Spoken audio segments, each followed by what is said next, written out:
горска висина од 1300 метри во живописна околина среде борова шума, на оддалеченост од 10 километри од градот се наоѓа одморалиштето Голак. Господ или мајката природа ни подарила неизмерна убавина.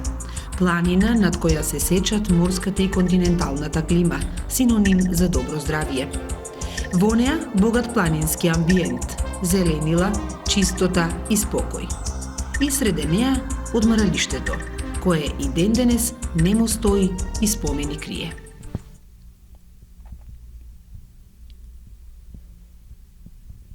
Некаде на почетокот на 70-тите години, овде на оваа место некогашното угостителско предпријатие Илинден имало мотел. После 1975 година, на местото на мотелот започнува да се гради детското одморалиште на Голак. Најнапред стариот, па потоа и новиот дел. Какво беше одморалиштето, знаеме сите. Едно од најубавите во некогашна Југославија. Какво е денес, ќе ви покаже нашата камера. Вие коментирајте сами, ако воопшто е потребен коментар.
Одморалиштето, изградено целосно во 80-тите од самопридонес на граѓаните, односно со допринос за детска заштита, кој се земал од платата на секој вработен, било и беше голема гордост на секој делчевченец.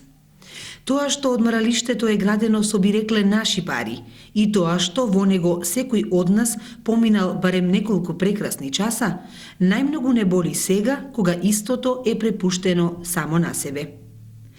Еве што велат делчевчани, како тие го коментираат тоа што одморалиштето на Голак не се уништува, туку комплетно е уништено. Како го коментирате тоа што детското одморалиште на Голак е комплетно уништено? Тоа е страшна работа, додуша немам скоро одено, али пошто гледам и слушам, тоа е жално нешто. Треба се најде некој инвеститор или да се продаде или да се даде под концесија, да се тоа опреми, за да има дека да излезе човек за еден викенд. А сега, за сега, стварно е жално. Тоа е интересот на општината, на раководителите на општината, на градоначалници, на началници, на полиција и така натаму. Тоа Требаше ли да се уништи? не би требало. Тоа е градено со народни пари. Тоа беше одморалиште, 3 општини колку знам го градеше ја, одморалиште за деца, за постари, и тоа е. Треба ли да се уништи одморалиштето? Да се уништува некој пат, оти тоа е свето се го градили или државата го е правила, не треба се уништува, ама зашто се го уништили, кој знае тоа? Дали закон нема, кој знае? Што мисли? Биле, за тоа не треба се уништи таа зграда. Таа зграда направена за народ, за деца, за одморалиште, за секој да направен тоа човека. А така златна зграда е, ја гледам телевизија, тоа ништо по неа нема. Тоа одморалиште там цело зима имаше свет таму, и деца и секој нешто, са ни свет ни деца ништо. На Светосетски говеда там лежат на некој стри там говедар таму. Ја одих еднаш таму говеда там лежат. Нима клупа, нима џам, нима ништо понекаде. Ете. Слушај, тоа е хаотично. Не треба да се уништува, ама уопште ништо, не само одморалиштето ништо, а оно се уништи. И што да ви кажа друго?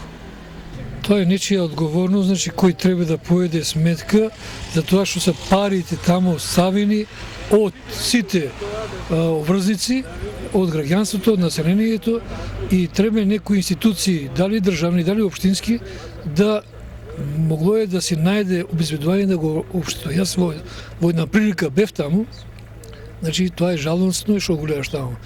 Да не работи толку време, значи дека има сигурно потреба и може да функционира со сите негови потребни нешта таму. Па најлошо што може да постои.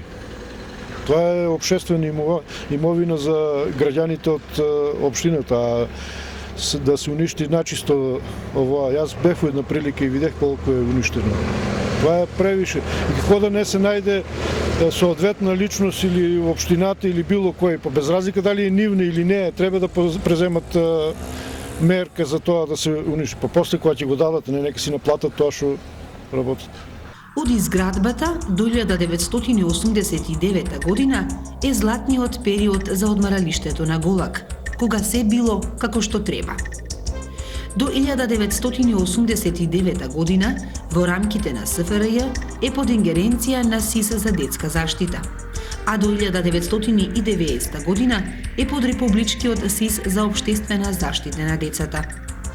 Потоа преминува под ингеренција на Министерството за труд и социјална политика. Во тој период се создаваат и успешно почнуваат да функционираат туристичките агенции, со што интересот за нашето одморалиште опаѓа. Па така, во 2005 година, Министерството за труд и социјална политика, прогласувајќи го одморалиштето за несуштествен дел, распишува тендер за негова продажба. Подосна се распишуваат уште 2, но сите неуспешни. Зошто несуштествен и зошто на продажба се уште останува нејасно, кога во 2001 година одморалиштето целосно се реновира, а единицата за специјални интервенции Тигри адаптира неколку соби во високо модерни апартмани.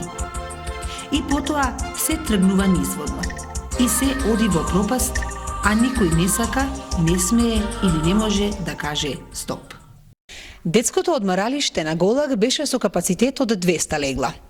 Секоја зима и лето капацитетот беше максимално исполнет. Овде зимуваа и летуваа голем број дечиња групирани во 5 смени. Зимските и летните детски лудории, детскиот жагор, песната и радоста ечеа не само во одморалиштето, туку низ целата планина. Каде ли сега отидоа тие убави денови? Овде во одморалиштето, меѓу овие голи зидови, рушевини, срчи, пајажини и хаос, тешко можеш да насетиш дека некогаш воопшто постоело живот, а камоли смеја, радост и задоволство. А имаше се. Во одморалиштето имаше се за добра забава и рекреација. Сала за спортски активности, дискотека, ТВ сала, библиотека, ресторан. Сега, газејќи по купишта срчи и рушевини и стоејќи меѓу голи зидови, скршени прозорци и провев, можеш само да погодуваш која просторија за што служеше, каква беше и тешко да ја задржиш солзата во око. Зошто ли некој сакаше на одморалиштето да му се случи тоа што му се случува? Тешко дека ќе дознаеме, но уште потешко ќе заборавиме.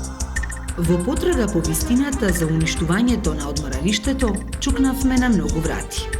Наидовме на банални, нецелосни, двосмислени или одговори без одговор.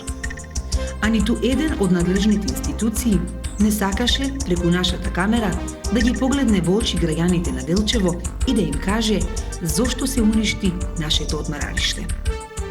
Раководителот на Центарот за социјални работи ни рече дека нема што да ни каже затоа што одморалиштето е под ингеренција на Министерството за труд и социјална политика. Оттаму исто така креваат рамиња. Не знаат ништо, освен дека често доаѓаат комисии од Скопје, вршат проценка на објектот и си заменуваат без да им дадат некаква конкретна информација. И од полицијата ја отфрлаат одговорноста. Многу пати досега фаќале кравци на одморалиштето, но потребна им била пријава дека е извршено кривично дело кражба, пошто ќе следува кривична пријава. Од полицијата исто така информираат дека неколку пати досега ги известувале во Министерството за труд и социјална политика дека фатиле крадци и потребна им е пријава за кражба, но таква пријава до ден денес кај нив не пристигнала.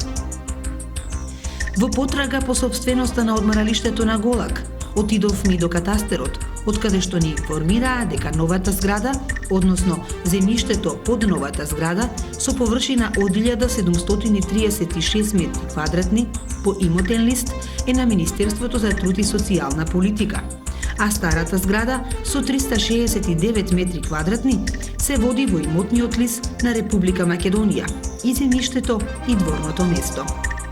Државата од 2105 метри квадратни нејзино земјиште дигна раце. Се купуваат други капацитети, одморалишта и кампови, а нашиот Голак го заборавија. Што се крие зад оваа нечесна и матна игра? Каква ли сделка се готвела па пропаднала и што ли се заговарало па нашето одморалиште се уништи до темел? Се прашуваме сите, освен изгледа оние кои треба и кои можеа да го спречат тоа. А ако можеле, а не го спречиле, нека им служи на чест. А покрај надлежните, колку што се сеќаваме, ни на едни минати избори никој во својата програма не го спомена одморалиштето и спасот за него. Ако нашите локални политичари сега планираат со него да ловат гласови, пред време ги подсетуваме да не се трудат да го спречат уништувањето на одморалиштето, затоа што повеќе нема надеж. Спасот не помага. Посетата пак на државниот инспектор при Министерството за труд и социјала Душко Миновски беше добра шанса да го запрашаме дали тој и ресорното министерство знаат дека одморалиштето на Голак пропаѓа.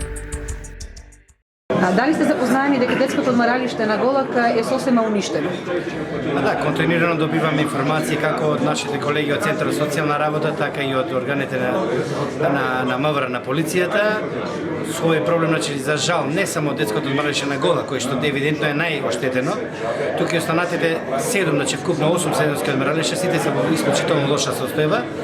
И ние на крајот на минатата недела буквално приправивме информација по барање на премиерот каде што ќе информираме за состојбата на сите одмаралишта и евентуални проценки колку ќе предпочита за реновирање на истите да се вратат повторно, што значи да бидат јавни установи, односно под патронатството на Министерството за труд и социјална политика.